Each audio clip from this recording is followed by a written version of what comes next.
Week 16 of the NHL season has completely gone off the rails. We saw a goalie fight for the first time in 6 years. A legend came back home and got a standing ovation, while another superstar came back to a hostile environment. A missed empty netter sparked one of the crazier endings we've seen this season, all while we had back and forth wild barn burner games surrounding it, and all around the league, the tensions are rising. Week 16 got out of hand and it was awesome to watch, so let's cover everything that happened in this week of hockey. Let's kick off the week with potentially the new best team in the NHL, the Tampa Bay Lightning. They are 11-0-1 in their last 12 games, and they make it 12-0-1 with a 4-1 win over the Stars, who have been mid themselves lately. They are 2-6-4 in their last 12 games, and I feel like in order to keep up with the Wild and Avs in their division, these guys are going to go big game hunting at the deadline to shake some things up.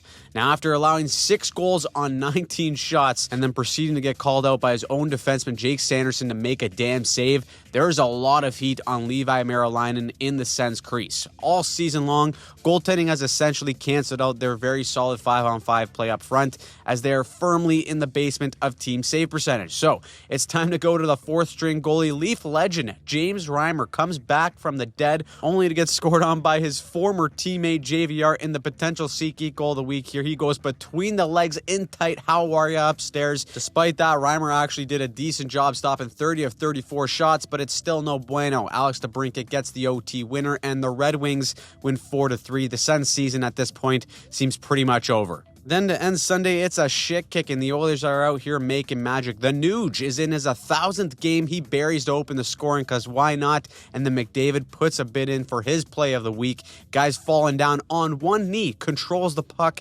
into a spinorama pass right to Pog Colson for the tap-in. There's a reason why they call him McJesus. 5-0 win for Edmonton, and they did it all without Draisaitl to boot. Now on to Monday, and holy was the league absolutely cooking on this day. We started off with Carolina and Buffalo. The Sabres are going to be having nightmares of Brandon Bussi. Look at this 2-on-0. Thompson to Zucker, back to Thompson, and Bussi out of nowhere with the glove. Are you kidding me?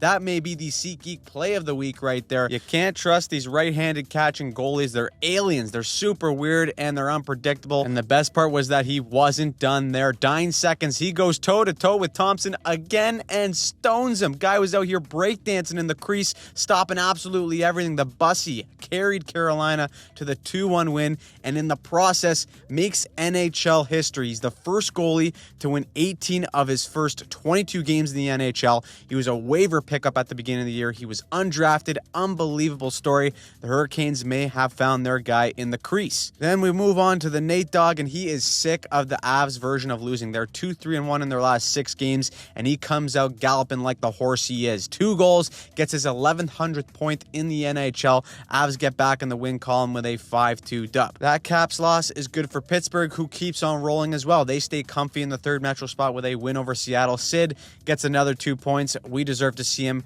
get one more run here in the playoffs. Then we go to Florida. The Sharks are in town. Matthew Tkachuk is back in the lineup for the first time. You know that means we're going to see fireworks, and right away, him and Desharnais are going at it. He absolutely levels Tkachuk. Everyone loves seeing that, and because Desharnais did that, he's already on the shit list for Florida, and that's important because the Sharks are up 3-0 going into the 3rd, and watch this. In the 3rd period, Desharnais trips up a guy. Play is whistled down for a penalty, but in comes Evan Rodriguez with the greasy hit from behind, decks him completely. That is war, baby. Everyone grabs the guy. Nedeljkovic, the Sharks goalie, sees that and goes straight into the fire. He's not having any of it. That prompts Officer Bobrovsky to skate 200 feet, and here we go. He tosses the gloves. We're finally going to see it, aren't we? The Stripes do the right thing and let the boys go. We got a goalie fight. Holy, this is electric. Both Nedeljkovic and Bobrovsky are throwing absolute pillows, types of punches you throw in your dream, but it doesn't matter. What matters is that they're throwing them. Down goes Bobby, and everyone is absolutely losing it in the arena. The crowd is on their feet. The Sharks bench is fired up. It's the first goalie fight in 6 years, and it made a 4-1 game the most talked about game of the entire night. That is why we keep fighting in the game and should let tendies drop them way more often if they want to go. Just saying. The Sharks end up taking this game 4-1 and get a very important 2 points. Now, from the rowdy crowd in Florida, we go to the Scotiabank Library. Kids, you got to be quiet when watching the Leafs, especially when the team is lulling their fans to sleep. The Wild come in and teach them a lesson. Marcus Foligno gets a hat trick. With that Wild win, they move past the Dallas Stars to finally get home ice advantage in a potential first-round matchup between them and the Stars. It seems like that matchup has been a lock since November, so the Wild finally get the upper hand there. And we have a couple teams going in complete opposite direction in the Flyers and Golden Knights. Philly, 6-game losing streak. Vegas, 7-game win streak. All of it comes to an end tonight with Sammy Earson locking in to stop 24 of 25 shots. Philly was in a playoff spot all year long, but that last stretch may have buried them. Then get ready for the waterworks. Here's my childhood right here. Jonathan Toews returns back to Chicago for his first time ever playing against the Blackhawks, and the United Center gives him a standing ovation for the ages. 3 Stanley Cups, one of the best all-around players and captain of his generation. They give him the respect he deserves, and god damn it, we're getting old. The future, though, is here in Chicago. Spencer Knight gets the 2-0 shutout. Connor Bedard scores the nicest empty netter you'll ever see. Sick Puppy goes 2 posting in before capping off an emotional night in Chicago with a win. We also got to tip our cap to the toilet bowl game today between the Flames and Devils. Flames already selling the farm, trading Rasmus Anderson to Vegas. The tank has commenced, and it's reinforced with a nice loss to New Jersey in OT. Perfect. That being said, it's going to be hard to out-tank Vancouver, though. They said, all right, we already traded away Quinn Hughes to suck. Now it's time to trade away Kiefer Sherwood. That's how you tank, baby. Islanders take full advantage and beat them 4-3. And then finally, in the East, competing with all those disasters in the West are the Rangers. I wonder how many more letters we're going to get this year from management, because they got the Ducks, who are starting to find their groove a little bit after losing 9 in a row. They put up 5 on New York to win their 4th straight game to end a chaotic Monday night of hockey. I mean, how many times do you get to see a goalie fight? That is just a beautiful thing about hockey, and seeing it live, because there's nothing more electric than this sport in person, and the best way to witness it on a great deal is through our friends at SeatGeek. SeatGeek is the #1 rated ticketing app with over 28 million downloads. There's more than 70,000 listed events, from sports, concerts, to festivals, and more. It's a World Cup year, and SeatGeek already has tickets available on the app. It's really simple to use. You browse seating on a scale of 1 to 10, look for the green, which indicates the best deals, and voila, you got yourself a great deal on some tickets. I use it all the time for Leaf games. I use it for other events as well, and you can do the same by using code HOCKEY2026 to get 10% off your next pair of tickets. Just hit the link in the description to download the app, and it'll automatically apply the code to your account so you're ready the next time you find a deal. So make sure you download the app to get a great deal. It's 100% worth it. And once again, big shout out to our pals at SeatGeek for sponsoring these weekly recaps. So on to Tuesday, the Stripes were on something tonight. Take a look at this. Puck goes out of play, and look at Tampa's assistant coach turn into Odell Beckham Jr. here. Just snags this puppy out of the air, but that ends up being a delay of game. Never seen that before. Luckily, Tampa is an unstoppable force right now. Hagel gets 2 tucks on the night. Tampa makes neat work of San Jose, and they've now won 13 of their last 14 games. Now, the ref show didn't stop there. Watch this tripping call, or apparent tripping call, on Lane Hudson. He's right over here. He's not even touching this Wild player. He just falls down, and they call Hudson for the trip. I think Stevie Wonder probably could have made a better call there, but that didn't stop the Habs from doing what they've been doing all year long. They get cooking. Them and the Wild are in a 3-1 in a 3-3 game with 15 seconds left, but Cole Caulfield, the twine tickler, goes upstairs to steal a pity point from Minnesota. Caulfield has been the most clutch shooter this season with countless game-winning goals. I'm sure Team USA doesn't need any of that. Now, as we've known, goaltending issues have been a story surrounding Ottawa all season, but that's why they brought in Optimus Rhyme. Leaf fans are in the darkest timeline watching this guy help the Sens get 2 points against Columbus. Meanwhile, Boston comes into Dallas on a 6-game winning streak, allowing just 7 goals in that span, but this team is schizophrenic. Dallas puts up 6 against them, including this absolute snipe from the RoboCop. Can barely fit a grain of sand through that hole, but he shaves the ear hair off of Swayman. I'm sure Team USA also needs none of that either. On the other hand, Boston is looking over their shoulders for Buffalo. The Sabres have a new kid to be excited about, and that's their first-round pick from 2024 in Konsta Helenius. In only his second game, he has a 3-point period. Sabres almost blew a 3-goal lead in this one, a little tribute to the Bills, but they end up holding on for the win by beating Nashville 5-3. Now, the Jets and Blues are our toilet bowl game for the night. A couple months ago, this was a first-round matchup in the Stanley Cup playoffs. Now we're here. Life comes at you fast. Jets win 3-1 to become the most recent toilet bowl champ. Up next are the Devils and Oilers, and here's how you defend the face of the league right here. McDavid gets hit up high in pod. Colson doesn't miss a beat, drops him right away. That earns him a couple free beers after the game. However, Jake Allen becomes a wall, only allowing one goal to help New Jersey get the win. Here is a crazy stat about the Oilers. They're the only team in the NHL right now who has not won more than 2 games in a row. That is absolutely wild considering that they are in a playoff spot. Finally, we have the Rangers versus the Kings, and aside from the Rangers tank job, there was another injury to an Olympian. Darcy Kemper, Canada's potential backup goalie or maybe even starting goalie, had to leave the game after this save. At this rate, it seems like all the snubs from the Canada roster are going to end up playing for Canada anyways with all these injuries. Forsberg had to come in for the Kings in relief and hold down the fort in a 4-3 win for LA to end Tuesday night. So to Wednesday we go, Leafs versus Red Wings. This one was a goalie battle all the way through, and in an Atlantic Division matchup, you had to know this one was going to OT no matter what. Here's a lesson for the rookie here, Easton Cowan. He holds on to the puck a second too long, and Mo Seider just bullies him right off of the pill, says, "Give me that." Feeds Dylan Larkin for the game winner and then proceeds to truck McCabe after all of it. Statement shift from the Mo Sheen himself. Red Wings sweep the Leafs in the season series 4-0, and Mo Seider is having himself a Norris-like year, which has had Detroit finally looking like they are putting things together. Now, let's go to the Ducks and Avs. Anaheim started the season off hot. Everyone bought their stock. They then lost 9 in a row, and then everyone proceeded to sell all their shares. But a hot goalie can do you wonders. Lucas Dostal is dialing in once again. Here he stops 40 of 41 against Colorado. Philly's beloved hero Cutter Gauthier steps in and calls game in the shootout for the Ducks. Avs are showing that they do bleed here. They've lost 5 of their last 8 games. Now, speaking of Philly, all-time pooch job for them in this game against Utah. Up by 1 in the final minute. Goalie is pulled. All Garnet Hathaway has to do here is take a page from Happy Gilmore here. All he's got to do is just tap it in. Simple. He thinks he's got way more time than he actually has, and Nick Schmaltz stick lifts his soul, takes away the puck, and Clayton Keller comes back the other way and ties it. There you go. No more sleep for Hathaway for the rest of the year, especially because Utah and Keller wasn't done there. He buries the OT winner, tosses the stick in the crowd, says, "Keep it, I got 40 more on the back," and Utah wins a wild one. That Hathaway empty net might be right up there with Patrick Stefan in 2006. Meanwhile, a couple Metro teams handled their business with Pittsburgh beating Calgary and the Islanders winning in Seattle, but the puzzling season for the Capitals continues. They are in Vancouver, who is in their worst stretch in franchise history here with an 11-game losing streak. Tank job is fully on. The Caps are also fighting to get back into a playoff position. They had a 2-0 lead, but they let the Brock star, Brock Besser, just have his way. He gets a goal and an assist, helps him spark the comeback for Vancouver, and Washington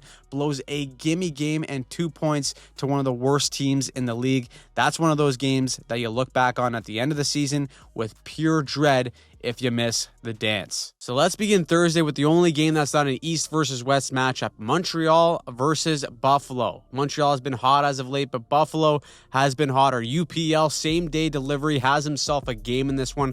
32 saves on 34 shots. We did a breakdown on the Sabres game this past week, and a big reason why they actually look like a team this year is because they're getting some good goaltending. Funny how that works, eh? They win 4-2 and are now just 2 points back of Montreal for the 3rd spot in the Atlantic. On to Carolina we go. The Blackhawks are in town, and tell me this isn't one of the craziest ways to celebrate your 21st birthday. Oliver Moore can legally have a beer now in the States and decided he wants to be the ultimate team guy instead and drops the gloves with Nikishin after he rocked his teammate. Here's why you gotta read the game notes though, because Nikishin has done this once or twice in the KHL. He starts feeding Moore so many rights that he's practically begging for a left as a birthday present. Kid was smiling, bleeding from his face on the way out. He's having a blast out there, and why not?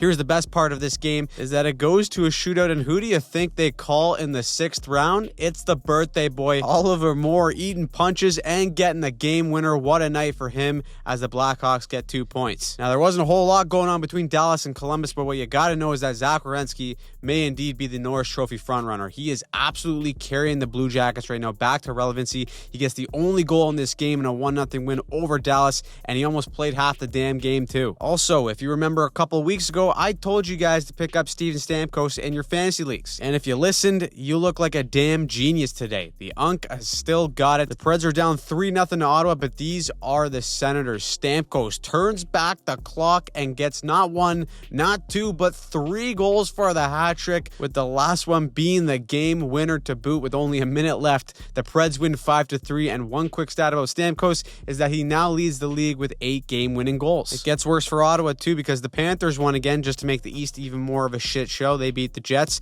and that was followed up by an absolute barrage from the Bruins right out of the gate against Vegas. They score 3 times in 54 seconds against the Knights in the first period. You got Zadorov turning into prime Bobby Orr, just flicks Hurdle off like a fly, and then sets up Pasta to go up 4-0. Boston almost blew a 4-0 lead though, but they hang on to win 4-3 to get a big 2 points. Meanwhile, a sneaky storyline right now are the Pittsburgh Penguins. This team has been red hot as of late, and we can't even be shocked that Sid the middle-aged man is still doing it. Look at this tip, just surgical from the top of the slot. He's tippy long stockings this week. Just a geometry maestro with that kind of deflection. The man gets better with age. The Penguins are getting sweet revenge on Shanghai Jari as well. 3 goals on 4 shots. This game was over before it even started. Penguins win big, 6-2 for their 3rd win in a row. Finally, we have the Red Wings versus the Wild, and we see firsthand Minnesota's big guns take over. Quinn Hughes, 3 assists on the night. That is 43 on the season for him. He's tied for the most among all defensemen in that category. And not only do you got to worry about containing him, but you also got to contain the Karelionaire himself, Kirill Kaprizov. 17 million sheets a year means you come in and do something like this in OT. Steps right up, goes top glove for his 2nd of the game, and that is all she wrote to end Thursday. Now, Friday night starts with an emotional return in Toronto. We get part 2 of the Marner Bowl. There was a lot of noise going into the game. Everyone's wondering what the crowd reaction is going to be. Marner came into the pregame saying he doesn't want to focus on the past, saying it's just another game. Meanwhile, Coach Craig Berube looks like he just went 12 rounds with Mike Tyson. There's a lot going on pregame, including this from Keegan Colasar. They're stepping on the ice for the warm-up, and Colasar swipes down a jersey while running out of the tunnel. The jersey apparently said sellout on the back. Didn't want his teammate Marner seeing that. Marner steps on the ice and is showered with boos from the crowd every time he touched the puck. Leaf fans were just giving it to him. But shocker, the Leafs are asleep at the wheel to start this game. Vegas scores 2 quick ones, and then Mitch Marner gets his tribute video where the fans actually give him a little bit of an ovation. That's probably the loudest the Scotiabank Library will be all year long. Vegas did pull away in this one, with it being 4-1 at one point. Toronto showed a little bit of pushback, but Vegas comes through, especially the captain, Mark Stone. I swear to God, my Nunna skates faster than this guy, but he is still one of the smartest wingers in the NHL. He gets 2 goals on the night. Vegas wins the Marner Bowl 6-3. Quiet night for Marner himself, but he doesn't care. He'll take the 2 points and give the double bird to the Leafs organization on the way out. Then we go to Chicago, where it's the Kucherov show. First, he scored the lone goal for Tampa in regulation to tie the game 1-1, and it would stay that way all the way until the shootout. The crowds are loving booing superstars tonight. They are booing Kucherov before even taking the shot, and look at that smirk. He knows what's coming next. He steps right in and buries, only to shush the crowd right after. That is some good stuff. Tampa wins in a shootout. That's their 3rd win in a row. They're now 9-0-1 in their last 10. Let's go to Dallas, where them and the Blues are tied 2-2 with a minute left, and the RoboCop, Jason Robson, picks this puck out of traffic and fires that puppy top bunk for the late game winner. Only McDavid, McKinnon, and now Robertson have 30 goals on the season. Team USA saw that and said, yeah, we don't need them. Meanwhile, the Avs look like a completely different team as of late. They go down 3-0 to Philly. Because they're Colorado, they come all the way back to tied and then proceed to allow 4 goals in the 3rd. What is going on in Colorado? Owen Tippett, leave a Tippett on the doorstep, gets a hat trick for Philly. He has a legacy game as the Flyers beat the Avs 7-3. In Calgary, they initiated the tank earlier this week by trading Rasmus Anderson, and guys are getting creative to hit the showers early here. Watch Adam Klapka picks up a 10-minute misconduct for this little stick tap to Tom Wilson on the shoulder while he's on the bench. You can't do that, and I don't think you want to do that. You're just poking the bear there. Caps come out with the dub, with Logan Thompson being a wall. At least he can start for Team Canada in the Olympics with all the drama and injuries in the crease there. Vancouver Vancouver is also trying to out-tank Calgary, even though Elias Pettersson is full-on playing goalie here with the empty net. This guy drops into the butterfly and does everything to keep the puck out. Too bad it's all for naught as the Devils win 5-4 to try and escape their own hellhole that they built earlier in the season. And out of nowhere, too, it seems like the Ducks have found their mojo again. They win their 6th in a row against Seattle, which isn't good for San Jose, but Macklin Celebrini is making me a full-on believer in the 2026 Sharks Cup prophecy. Another 2-goal game. He becomes the second youngest active player to reach 50 career goals behind only Sidney Crosby. The kid is sick. Nedeljkovic has himself a game as well, stops 28 of 29, and San Jose gets 2 points to stay in that last wild card spot in the West. Now for Saturday, let's go into rapid fire. What a time to be a Buffalo Sabres fan. They spanked the Islanders 5-0 to move 3rd in the Atlantic Division. That led to the Ice Age Bowl between the Mammoth and Preds. Utah's another team right now catching fire. They beat Nashville for their 5th win in a row and are now 8-0-1 in their last 9 games. This week also just seemed to be like a full-blown FU to Team USA from the snubs. Montreal and Boston in this one, and Cole Caulfield does it again. He's already got 2 goals on the night, and look at this shot. He plucks the ear hair off of Swayman with that rip, and he gets the hat trick. He is Mr. Saturday Night. Look at these stats this season on a Saturday. 19 points in 15 games. I guess that still isn't good enough for Team USA, eh? Back and forth she went in this one, but ultimately it is the Geek Squad on the power play. He rifles this puck so hard, nobody knows it's even in except for Geeky himself. Bruins win 4-3, and they get one step closer to passing Montreal in the standings. Now, least shocking thing of the day is that the Senators are still having goaltending problems. Reimer lets in this muffin. He allows 4 goals and 19 shots, and the Sens lose 4-1 despite outshooting the Hurricanes 34-19.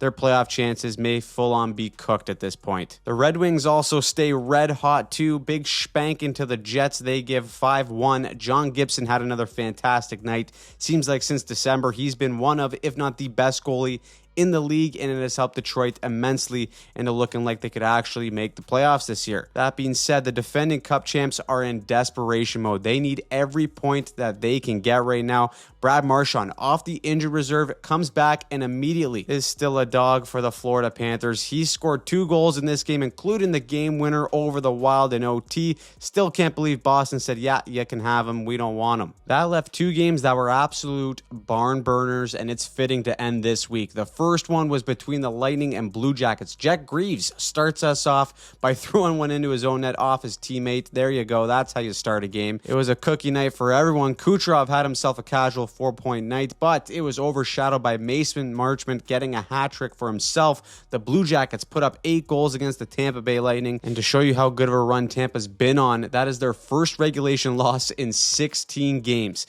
Columbus, on the other hand, has won 6 of their last 7 with their new head coach, Rick Bowness. Finally, that brings us to what might be the game of the week. Oilers versus Washington. The Capitals are held almost the entire period without a shot until they score on their first shot with 30 seconds left. And then underrated story for the Caps, too, is Justin Sordoff. He is randomly on a tear right now. He gets his 8th goal in his last 11 games. That means Ingram ends up getting yanked, and in goes Shanghai Tristan Jarry. Then we see the start of the Evan Bouchard show. He gets a hattie as a defenseman. First hat trick for an Oilers defenseman in 20 years, but the Oilers are still down 5-4. So net empty, you call in Shaq Hyman. Just always gets the job done in the paint. He gets a stick on it to tie this game and send it to OT, where McDavid, of course, finishes the job. You want to talk about cookie night? How about the stat lines here? McDavid, 5 points on the night, and that was overshadowed by Bouchard, who had 6 points as a defenseman, 3 goals, 3 assists. What a game to end a wild week of hockey. So, who surprised you? Who pissed you off in Week 16 of the NHL season? Let me know in the comments down below. And if you want to see any of our past breakdowns or recaps, make sure you subscribe to the channel and turn on notifications so that you don't miss a single thing.